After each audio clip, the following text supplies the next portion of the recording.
en un programa más de conciencia auditiva. Esta vez nos encontramos directamente en la ciudad de Parral, Chihuahua, y hemos conversado con una antigua amiga de nosotros que se llama Lluvia, a la cual le mandamos un saludo y queremos mucho por razones obvias. Saludo a mi querido amigo Gerardo Alvarado Hierro. Y yo, como siempre, a mi buen amigo el doctor Carlos Barra Molano. Bien, y vamos a pasar con nuestro programa a las notas de la semana. Y me parece que una de las condiciones, icónicas esta semana, lamentablemente, es el terremoto que hay en Chile, un terremoto que tuvo 8.8 grados en la escala de Richter. Chile había presentado un terremoto en el 2010, es una zona sísmica, toda esa parte del Pacífico es una zona bastante inestable, y nuevamente se presenta en Chile, y tiene muchas aristas. Se dio la parte en lo que se llama el norte chico, en el lado de Illapel concretamente. Hay 11 personas hasta este momento que se reportan fallecidas. Hay todavía varias decenas de desaparecidos y los daños materiales son prácticamente incalculables. Estamos hablando que el puerto quedó totalmente destruido, las rutas marítimas fueron suspendidas, toda la actividad pesquera fue suspendida, y pues es una serie de ondas y efectos absolutamente... Sí, ya ha seguido temblando, hay réplicas en este momento, y una de las cuestiones que se ha ido presentando en los últimos tiempos en Chile, concretamente a partir del terremoto anterior, es que va acompañado de tsunamis. O sea, un tsunami, hay un lugar donde que se llama Los Vilos, y ahí también el mar entró y también lastimó a la gente que vivía en esa área, y me parece que esto está preocupante, ¿no? O sea, cada vez se presenta esta condición de que, no solamente está el terremoto, sino que el mar cobra también entrada hacia las ciudades o hacia los lugares donde lamentablemente se asientan personas, ¿no? Entonces, nuestra solidaridad para ellos, ¿no? Estoy enteramente de acuerdo. Ahora, una de las aristas que tiene esto es que se le han presentado cosas complejas a esta administración, al cuatrienio de Bachelet, y una de esas cosas es precisamente que tuvo problemas de corrupción, y ahora se presenta un problema álgido. Entonces las cosas no han estado muy bien paradas, y esto también le repercute al gobierno, porque el gobierno tiene que asistir, tiene que dar una respuesta, y habría que ver de qué magnitud es esa respuesta. Completamente de acuerdo, y lo veremos en los próximos días. Sí. Bueno, cambiando un poco de tema, esta semana... También hoy se cumplen años del terremoto en México, hoy es 19 de septiembre, y en el 85 hubo también un sismo que realmente cambió la historia, porque el Estado en México no tuvo capacidad de respuesta, emergió una situación de solidaridad ciudadana, ¿no?, frente a esto, y se conmemora, y México ha avanzado en hacer protocolos. De hecho, se han estado haciendo en la semana una serie de protocolos antisísmicos muy importantes. ¿De protección civil? Sí. Y hay una condición, interesante en términos de terremoto hace 30 años exactos, en septiembre de 1985. O sea que los que eran bebés ahora tienen 30 años. Ahorita tienen 30 años. El terremoto pega en un horario muy peculiar. 7:15. 7:15 de la mañana. La gente o se estaba despertando, o iba camino a su escuela, o iba camino a su trabajo. Y hay datos dramáticos del caso mexicano. Cuando se da la primera sacudida, la más fuerte, y empiezan a colapsar edificios, etc., el gobierno no tiene capacidad de respuesta en lo absoluto. La policía, los bomberos, servicios médicos generales, ambulancias, todo se quedó saturado. Ahora, y se sabe la historia de la chingada, yo se los digo, el plan BN3 valió para pura chingada. No, o sea, finalmente no había una capacidad de respuesta, pero eso sí, el presidente que era en ese momento Miguel de la Madrid sale Hurtado. Miguel de la Madrid sale en televisión nacional por aquello de las 11 o 12 del día y dice: sí, hubo un sismo y algunos países y algunas organizaciones han ofrecido su ayuda, pero México no requiere de ayuda de otros países ni requiere ayuda de nadie. México puede solventar esta crisis solo. Textualmente Rosas reproduce la... ¿Quién Rosas? Alejandro Rosas. Ah, ya. Reproduce todo el transcript de lo que este hombre publica tanto en televisión como en radio, y ahí viene la ironía. Ese anuncio de televisión y de radio se trató de eliminar por completo de los anales de la historia, valga la expresión, tiempo después. Y la forma en la que se trató de eliminar, o la manera, vamos a decir, el motivo por el que se trata de eliminar, es que Televisa tenía 2 antenas caídas que impedían que la señal fuera expandida por toda la República. Y al mismo tiempo que las antenas de radio estaban limitadas, al mismo tiempo que... Entonces, solo hubo un puñado de personas que escuchó el mensaje. Y el mensaje se convierte en un eco, por así decirlo, histórico, de lo que fue la reacción del gobierno. La reacción del gobierno fue, de todas maneras, vamos a tratar de mantener la cara. Y ahí la sociedad civil se organiza, encuentra una forma, surge el grupo de los topos, surgen grupos que no existían anteriormente, claro. Se ponen las pilas y empiezan a sacar gente. Y bueno, es importante destacar esto de esta organización o estas formas orgánicas de la sociedad civil, porque en los días subsecuentes se proyecta también pillaje, hay vandalismo, ¿sí? Entonces la gente se une porque la policía no podía custodiar a la ciudad. Hubo incluso policías o delegaciones de policía que simple y sencillamente dejaron de ir a trabajar. O sea, los policías como tal simplemente dijeron, bien hábil, los sindicalizados, bien hábil, y se largaron a su casa. Entonces, sí se forman estas especies de núcleos o de cordones ciudadanos y que intentan defender, ¿no? Intentan defender del pillaje y de una serie de condiciones, inclusive recordemos que también hay problemas de abasto de agua, no solamente tiene que ver con la cuestión de ruida. Entonces, de repente también la gente solidaria se llegó a ver que se paraban personas en su coche y cuando había gente esperando autobús o algo y ellos los llevaban al trabajo, decían, yo voy para tal lugar, dice, ¿quién se sube? Eso fue muy bonito, bueno, fue una respuesta... Fue una cultura cívica, sí, antes inusitada en México. Sí.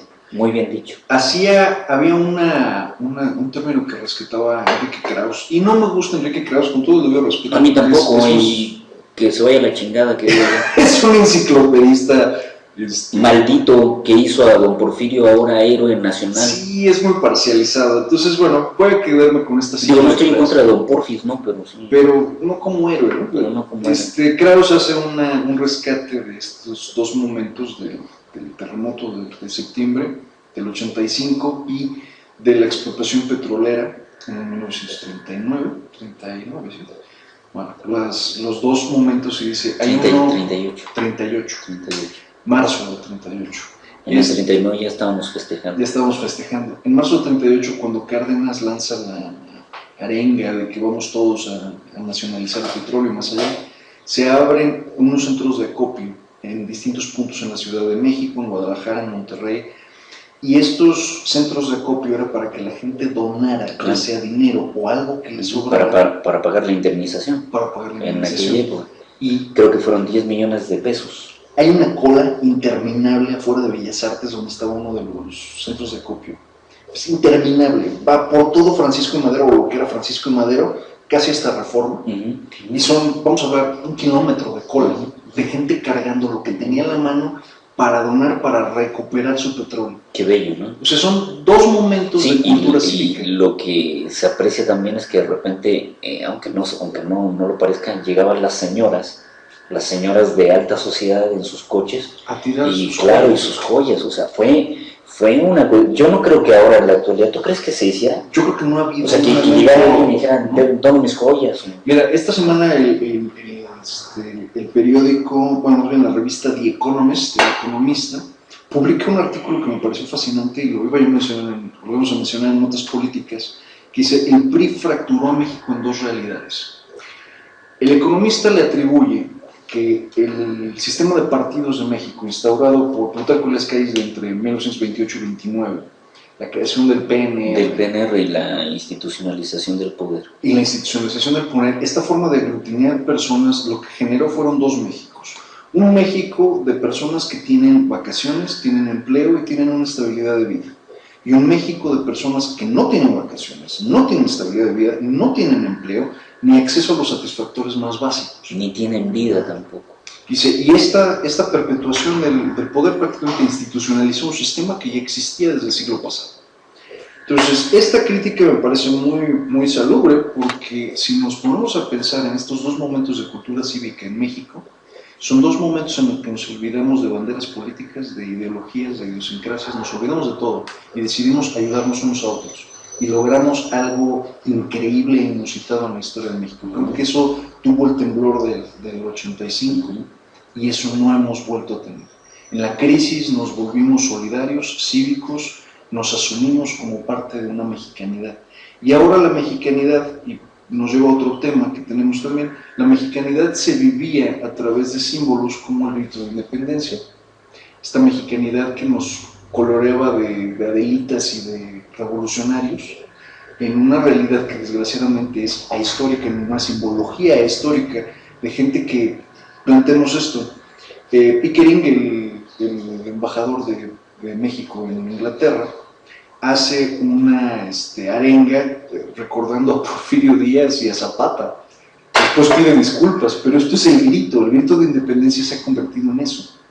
También alguna vez, por ejemplo, osado, quizá, no sé con qué tanto sentido, pero Echeverría también arengó y dijo viva Latinoamérica. Por ejemplo, le unió algo que a lo mejor no tiene nada que ver, ¿no? Pero bueno. El grito de independencia original, el grito de la mexicanidad original era mueran los gachupines, viva Fernando VII de España. Y muere el mal gobierno. Y muere el mal gobierno. El mal gobierno era Francia. Exacto.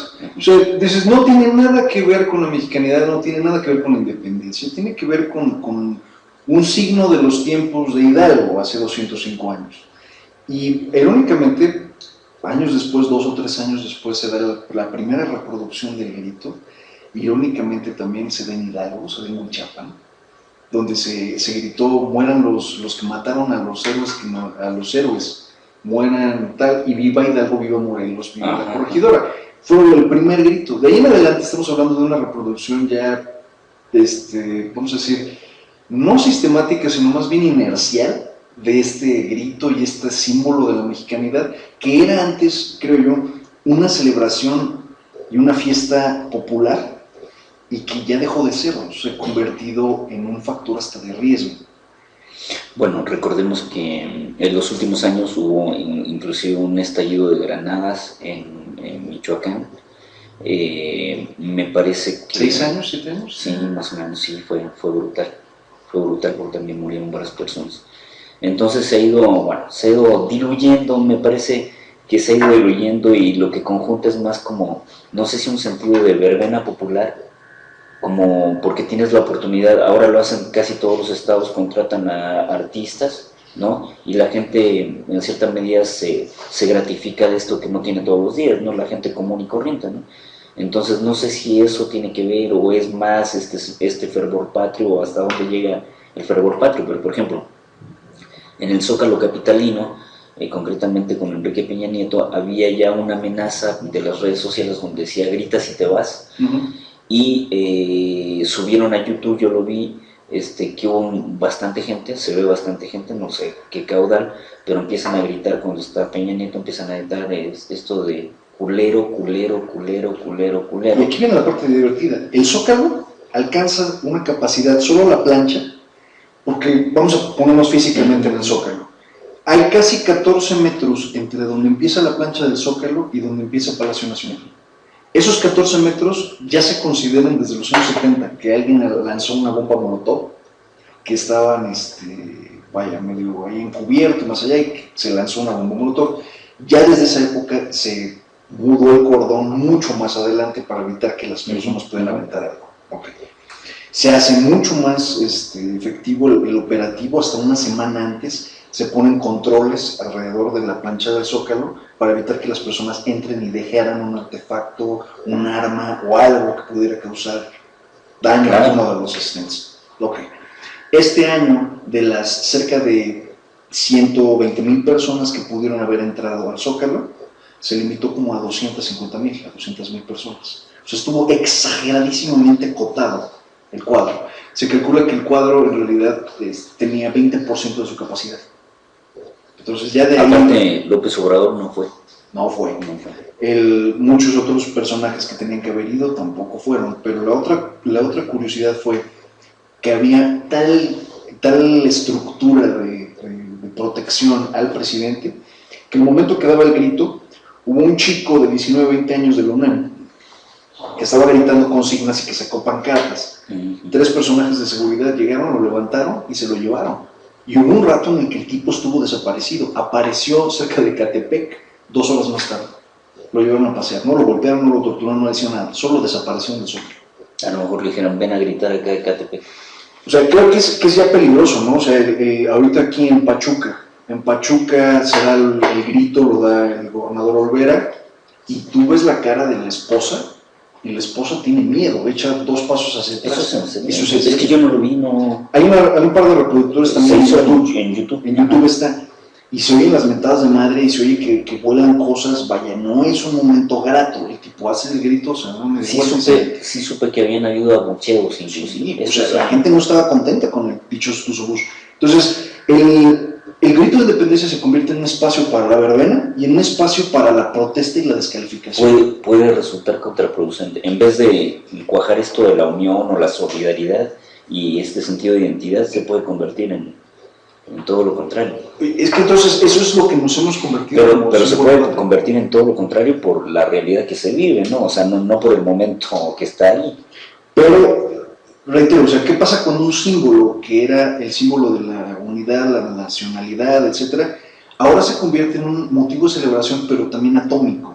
Es decir, ya hay mucha gente que decidió no ir a la verbena popular y mejor celebrar, sí celebrar como parte de la mexicanidad, como parte del símbolo, pero celebrarlo en su casa. O van muchos a restaurantes. O a restaurantes, o finalmente se atomizó. Sí.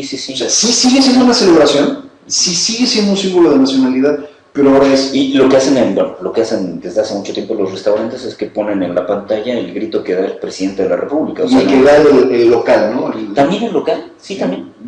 Pero lo que ya es peligroso para los gobernadores, es peligroso para presidentes municipales que han hecho arengas tan idiotas como, bueno, todo lo que se te puede ocurrir. Ha habido consignas a favor incluso de Nicolás Maduro, en contra es en serio, a favor de Hugo Chávez en su momento, a favor o en contra de Donald Trump, y que muera gente como Donald Trump, se dijo en uno de los discursos en, me parece que fue Tijuana o California. Pero es una estupidez, ¿no? O sea, no... Eso nada tiene que ver, o sea, no es el espacio, me parece.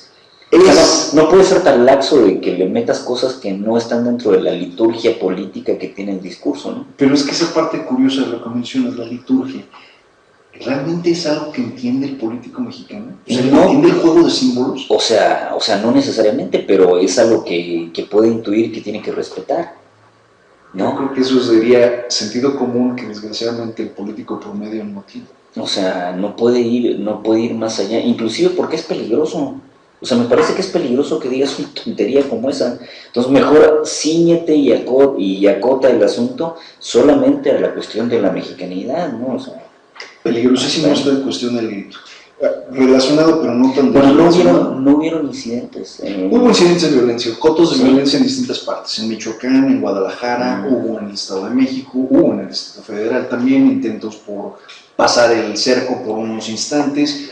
Pero todos quedaron en el... ¿Supiste que la Cámara de Diputados se fueron como 6 días de vacaciones? No, se fueron los de senadores. O sea, los senadores, qué brutal. 7 días se fueron de vacaciones. Dice, ¿qué es lo que sirvió el 16 de septiembre? Pues el 16 de septiembre, el 15 de septiembre es finalmente un día de puente. Un puentecito. Un puentecito.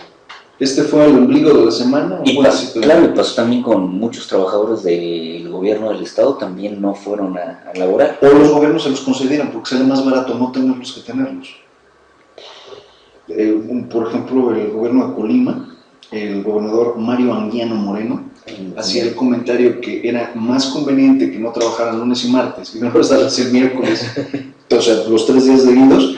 Era más conveniente que tenerlos trabajando porque en realidad la gente cuando no quería estar ahí, textualmente, cuando la gente no quería estar ahí, era hasta vandálica con su lugar de trabajo. ¡Oh! O sea, me parece lapidario. Empezaron a romper la computadora. Ese mamotreto, bueno. No. Bueno, sí, entonces mejor que los hayan dejado salir. Esta semana, turistas mexicanos se meten a una zona cerca de la Franja de Gaza, pero no exactamente en la Franja de Gaza. Vienen en 3 camionetas de lujo Land Rover, y son 16 o 17 personas. Me imagino que llevan aire acondicionado porque el área de Egipto son 40 y tantos grados. ¡Horrible! El ataque de estos turistas se prolonga por casi 3 horas. Llega primero 2 aviones de la Fuerza Aérea Egipcia. y los bombardean con 2 bombas tontas o 2 bombas de gravedad que pegan cerca de los vehículos y los ametrallan. Inhabilitan 2 de los vehículos, pero el tercero se puede mover.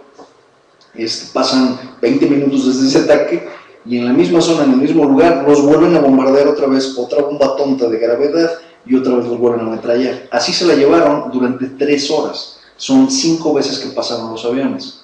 Ya los turistas pues están aventados en una esquina y tirados lamiéndose las heridas. 8 de ellos perecen dentro de los vehículos, incluyendo los 8 mexicanos y 2 guías. Al principio se habían dicho que eran 2 mexicanos y después ya empezaron a llegar a fluir las noticias de que no eran 2, que eran 8. Eran 8. El mismo día, a la misma hora, en Michoacán, específicamente en Marbatío, se mataron a sí mismos, se mataron entre sicarios, o presuntos sicarios, y autodefensas, y acabaron 7 personas tiradas en el piso muertas. Entonces vamos a decirlo, para también nivelarlo.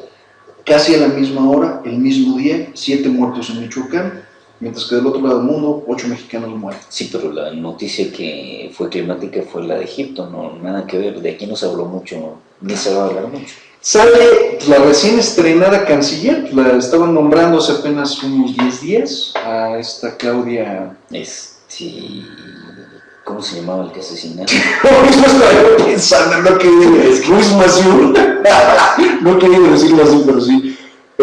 Claudia Ruiz Massieu, qué malo, no es necrofilia ni nada, es referencia cruzada. Es que no me calienta mucho como nueva canciller, ni mucho menos, ¿no? Pero yo no entiendo cómo puso un vendedor de tiempos compartidos. Yo creo que ella está más para el turismo, ¿no? O sea, más que para la Cancillería. Yo no sé quién fue el que dijo esa frase, pero me encantó. ¿Cómo pones un vendedor de tiempos compartidos al cargo de la política internacional? No, está complicado. La verdad yo creo que se queda corta con otros cancilleres que hubieron, ¿no? No sé, hubieron... Pero tampoco muy corta, ¿eh? Con Castañeda, a lo mejor no sé, con Rosario Green. No sé. Rosario era otro personaje, Rosario era otro boleto. No sé, pero me parece que esta niña es más tenue, ¿no? Creo que fue muy, valga la expresión, pendeja. Porque vamos a decir que primero sale ella públicamente anunciando que hubo este asunto, que prácticamente vamos a pedirle el avión al presidente, aquí están las llaves y ya nos vamos a Egipto, se van a Egipto. Lo primero que hace es encabronar a los egipcios. Porque manda una carta de extrañamiento que ya había enviado a la ONU. Manda la carta de extrañamiento y le pide una comisión, le pide una explicación, etc.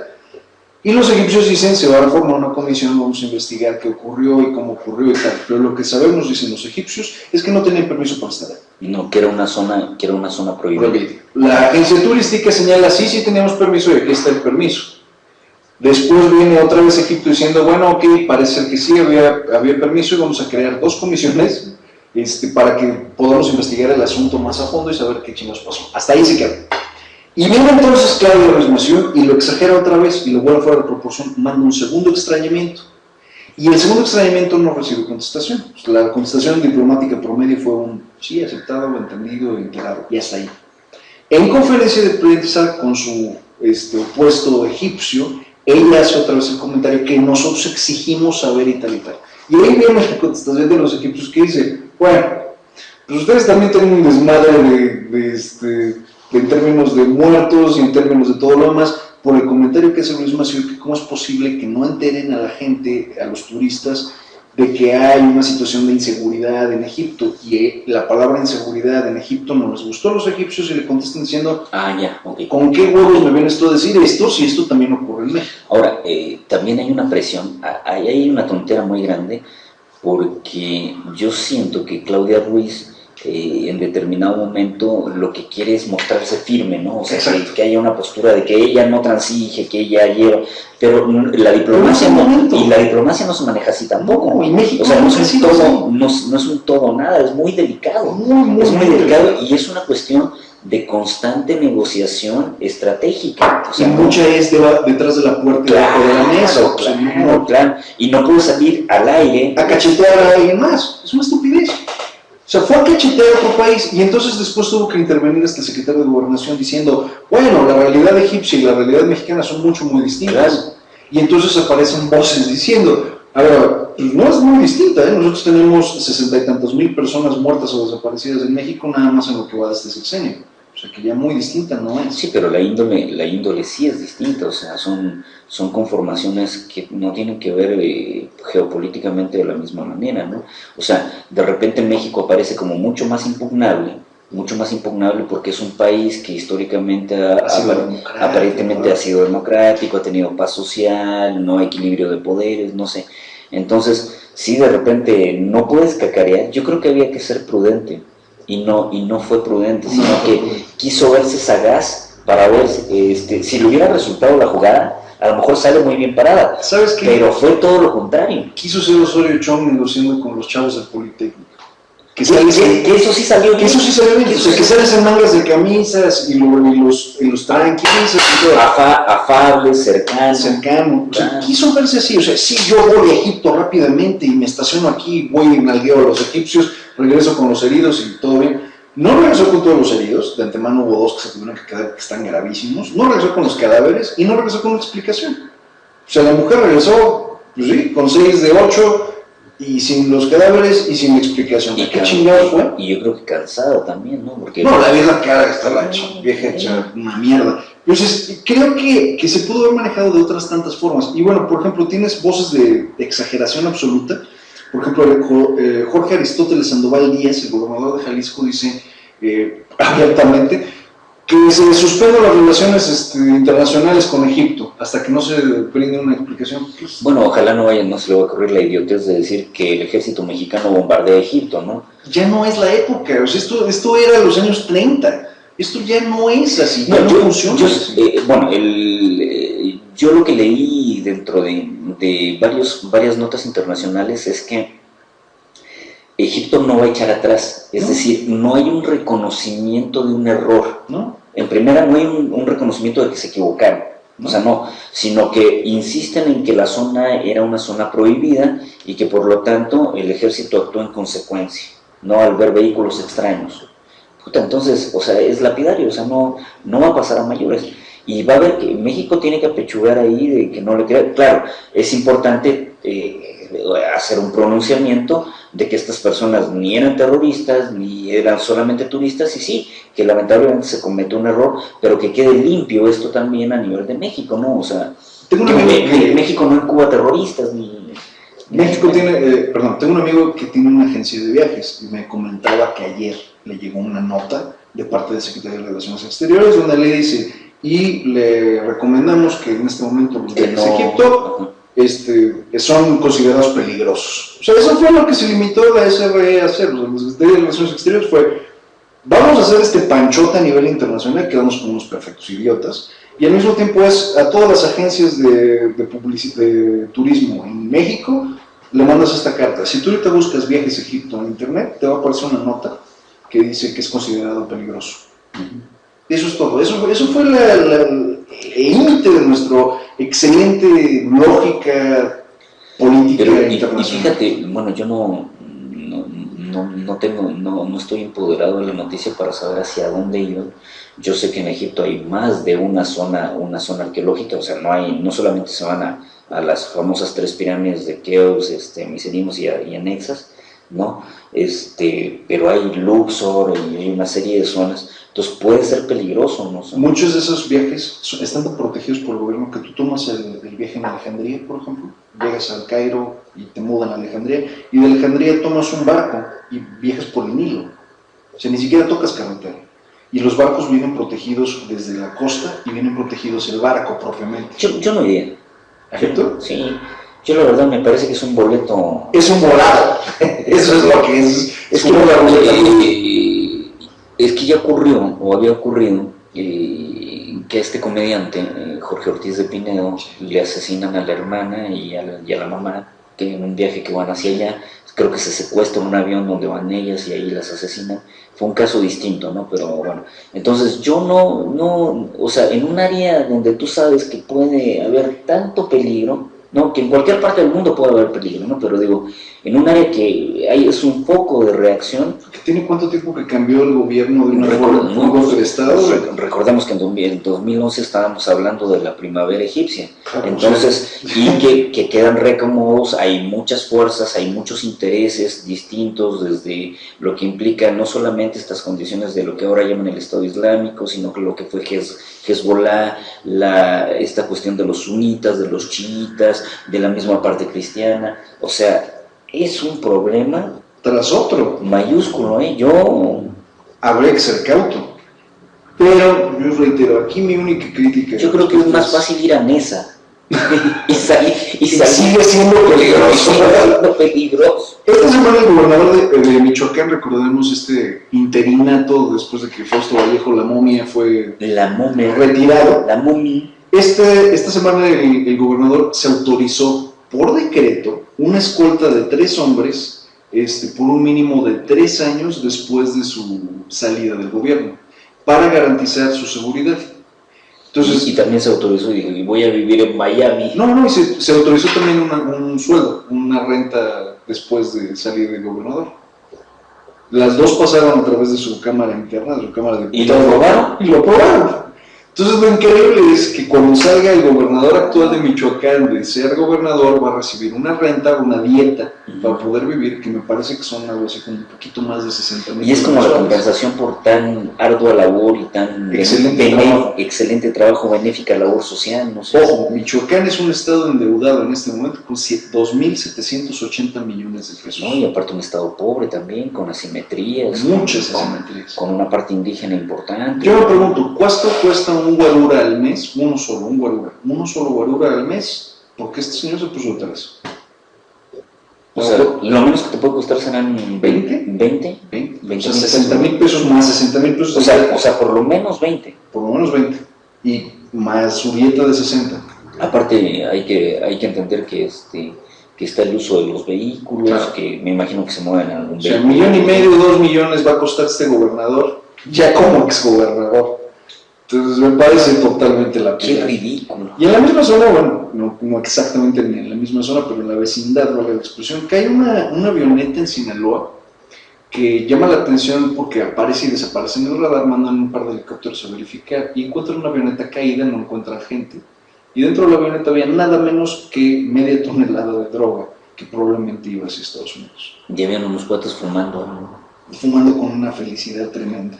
Como última nota de estas notas iniciales de la zona. Oye, ¿y es cierto esto de que cuando tú vuelas mucho más bajo, el radar no te capta? Fíjate que esa es una buena pregunta. ¿Sí lo puede hacer una avioneta? ¿No lo puede hacer? Es una excelente pregunta. Cuando tú vuelas, el radar propiamente lo que hace es enviar ondas que van, chocan con un objeto y regresan. Y lo que registra el radar es el principio del murciélago. Es el principio del murciélago. Lo que es interesante de los aviones y de las avionetas es que mientras más pequeño sea el objeto, menor es el punto de intersección. Los radares están configurados para detectar el punto de intersección, es decir, el regreso de las ondas de un determinado tamaño. Y así entonces desestiman los patos, las aves volando, para no considerarlas como otros aviones. Y consideran determinados tamaños. Me parece que la Cessna C10, una avioneta pequeña para 4 pasajeros, es como el mínimo que tiene el radar configurado, hasta donde tengo entendido. Pero el radar proyecta hacia arriba en una forma cónica. Y cuando proyecta en forma cónica, deja espacios ciegos, que aproximadamente son a 120 metros para abajo. Estos son puntos ciegos para los radares, por la forma cónica del radar. Oye, y lo que habíamos hablado de estos, ¿cómo le llaman a estos aviones no tripulados? Los drones. Los drones. ¿Y esos los alcanza a captar? Fíjate que sí. Los drones, yo pensé que eran mucho más pequeños, por azares del destino me tocó ver uno. O sea, los drones son gigantescos. Pero en una cosa como esta puedes pasar 1 kilo de cocaína. Tenemos Mini, él tiene un Mini Cooper, yo también, los dos son negros. Cualquier otro color un Mini Cooper es totalmente gay. Pero vamos a decir que... yo quise comprar uno, pero no había uno más oscuro. Más oscuro que black. Ahí, si tú pones 2 Mini Coopers de frente, o sea, pegados uno al lado del otro, es más o menos el cuerpo de un dron. ideal, le pones prácticamente otros 2,5 coches de ancho. O sea, un dron militar, de grado militar, para misiones de reconocimiento es una cosa gigantesca. No es un avioncito, es un avionzototote. Los drones no tripulados pequeños no son susceptibles de ser captados por el radar. De hecho, eso ha ocurrido también en la frontera. Recordemos los drones... De que puedes estar en un edificio y lo mandas a una ciudad cercana. Y nunca lo detectaría. Sí, puede ser. Sí, eso sí puede ser. Porque el espacio de intersección no entra dentro de los parámetros del radar. Y el radar lo considera como un pato, un ave o cualquier otra cosa inofensiva. Entonces sí, definitivamente sí. Ha habido casos de incluso agarraron un dron grande de 800 kilos, un dron pesado, que venía totalmente hueco por dentro y adentro venía con 2 o 3 o 4 kilos de droga. Sí, porque a precios de mercado lo que implica un solo kilogramo de cocaína. Un kilo de coca se puede vender en $450,000 ya en la calle. O sea, es mucho dinero. Muchísimo dinero. Mucho dinero, entonces pueden estar comerciando fácilmente. Con mucha facilidad. Entonces, sí habría que plantearse esta idea, esta avioneta, bueno, tremendo, ¿no? Y como última nota, bueno, el informe de la Conducef de esta semana que me llama mucho la atención es que un delito que era propio de otros países del primer mundo, no tanto de México, había sido el robo de identidad. El robo de identidad significa que alguien recoge una carta o una pieza de correspondencia dirigida a tu nombre, especialmente con bancos, pide sacar una credencial de lector que ahora, dicho sea de paso, usted puede llegar con una copia, que el IFE el INE no checa que la copia sea o no sea, no checa la identidad del documento. Tú llegas con una copia de tu acta de nacimiento, una copia de una comprobante de domicilio, puedes sacar una credencial de lector a nombre de quien tú quieras. Ok, para todos los que se roban identidades, yo les digo que tengo cerca de por lo menos unos 20, 30 amigos que están en el buró de crédito y que quisieran que les cambiara la identidad. O sea, si ustedes quieren tomar la identidad de ellos contentísimos. Felices de la vida. Y ha habido ese tipo de casos, ¿no? Entonces alguien saca otra nueva identidad y pide un crédito bancario a nombre de otra persona, llega con la credencial de lector y dice, yo soy esta persona, nueva dirección, nuevo nombre, nuevo todo. Y es fácil hacer esto. Bueno, en Santo Domingo esto... No, o sea, legalmente se puede, y en Santo Domingo, bueno, claro que también se puede, todo se puede en Santo Domingo. Tenemos una conocida que le pasó exactamente eso. Ella de repente llega a Liverpool y le dicen, usted ya tiene una compra de creo que 60,000 pesos en la tarjeta, y ella dice, yo no he hecho compras de nada, si yo es más, yo no tengo un crédito Liverpool. No, sí tiene un crédito Liverpool que solicitó en tal fecha. Dice ella, no lo tengo y chequen las cámaras. Se fueron a las cámaras. Y al final le eliminaron a ella la deuda, la chica que... Sí, pero el trago amargo... no, claro, no, y esto solo de un mes. Claro, y que el trago amargo puede ser en distintos sentidos y ser más grave todavía. No, esto se fue un mes, o sea, se fue un mes de debates y de si esto se... Aparte también cuando firmas, bueno, la caligrafía, ¿no? O sea... No puede haber si hay una confusión en el sujeto, pero... De todas maneras, en ese inter, pues esta persona, vaya, si no hubiera sido tan grande el costo, o si se hubiera usado una tarjeta que efectivamente era de ella, o si en la cámara alguien se toma la libertad de disfrazarse y personificarla de alguna manera, pues entonces ya está frita, ¿no? Sí, bueno, y esta cuestión de que va paralelo, bueno, no tiene que ver, pero esta de las clonaciones de las tarjetas que ha venido, bueno, ahora es clonar la identidad. O sea, es una idiotez, ¿no? Es altamente peligroso. Es peligroso. Y en este punto, en México, el Estado que más está, vamos a decir, con esta idea del robo de identidades del Distrito Federal, y seguido muy cercanamente por Monterrey y por Guadalajara, los tres más grandes ciudades de México.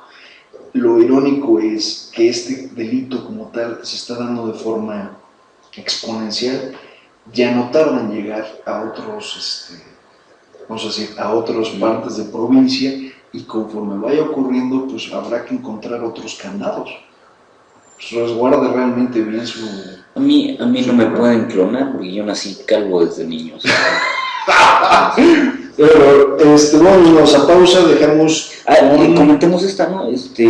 Ratifican a Agustín Carstens frente al Banco de México. Lo ha hecho también, casi no se ha devaluado la moneda, tenemos tantas reservas, no hay inflación, o sea, y lo ratifican, y gana Y gana de puro aguinaldo 800 y tantos mil pesos el año pasado, a lo mejor ahora son 878,900 y fracción pesos. Entonces, excelente, o sea, realmente lo premiamos, merece todo nuestro apoyo. Aparte le gusta el béisbol. Sí, definitivamente comer. Hay una crítica de Carstens. Definitivamente comer. Hay una crítica de Carstens que dice, bueno, es que la inflación está en tasa cero. Sí, nada más que la inflación esté en tasa cero tiene que ver con fenómenos macro y microeconómicos que no dependen del Banco de México. Y no significa que el consumo se mantiene estable. O sea, finalmente hay una mala apreciación y ratificado Carstens. Entonces sí, ampliamente dudoso. Sí, les dije ese que va Carstens con su vieja Acapulco y le dicen, se ponen en la playa y le dice Carstens a la señora, le dice, oye, ¿me pones por favor bloqueador? Y le dice, no, mejor te encero la Suburban. Mejor encero a Keiko, cabrón. Nos dejamos con Kalimba, con una canción que se llama Estrellas Rotas. Kalimba, el que le gustan las niñitas. Le gustan muy jovencitas a Kalimba.